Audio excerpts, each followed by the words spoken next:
Depression is the only illness where people want to know your qualifications.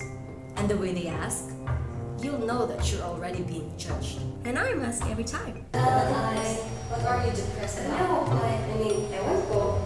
Like, you're traveling, you have a relationship, you have what you want. Wala naman tama or saktong dahilan.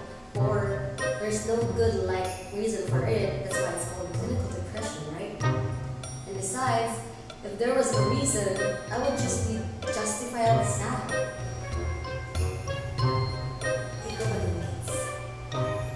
And here comes the universal or common people who are offering the unsolicited advice.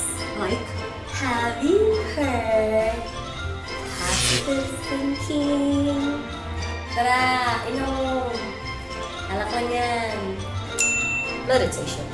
para makilala mo yung sarili mo. Isa lang masasabi ko sa'yo. Probiotics.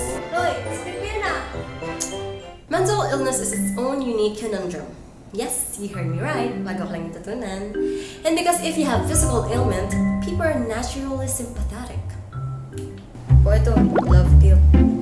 Oh, I'll make a soup for you. Gusto mo na anting-anting.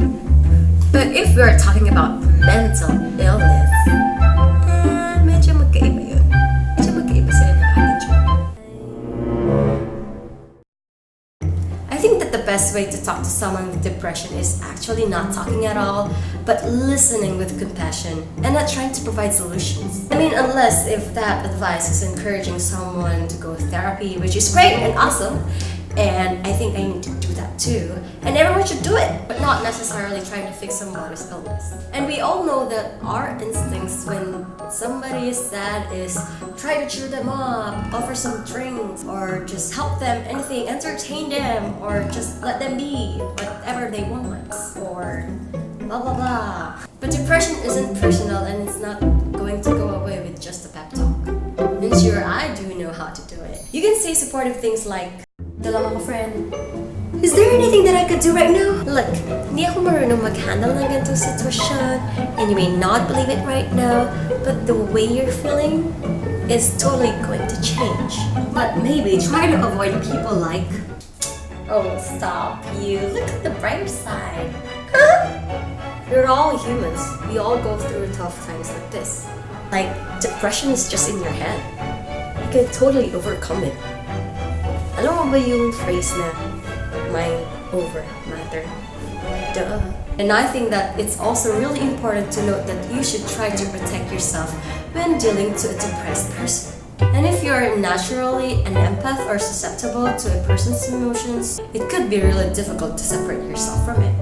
I've definitely been guilty of trying to be there for a depressed person, and you know what happened? I really don't know what to do.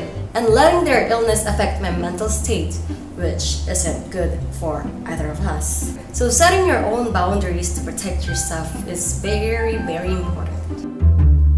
I think a good rule of thumb for that, or for life in general, is just that everybody wants to be heard. So listening with compassion can make a huge difference on somebody's life. I know it's so simple to say, but you'll never know what's gonna happen in your life. I'm Hannah, and this is my random thought.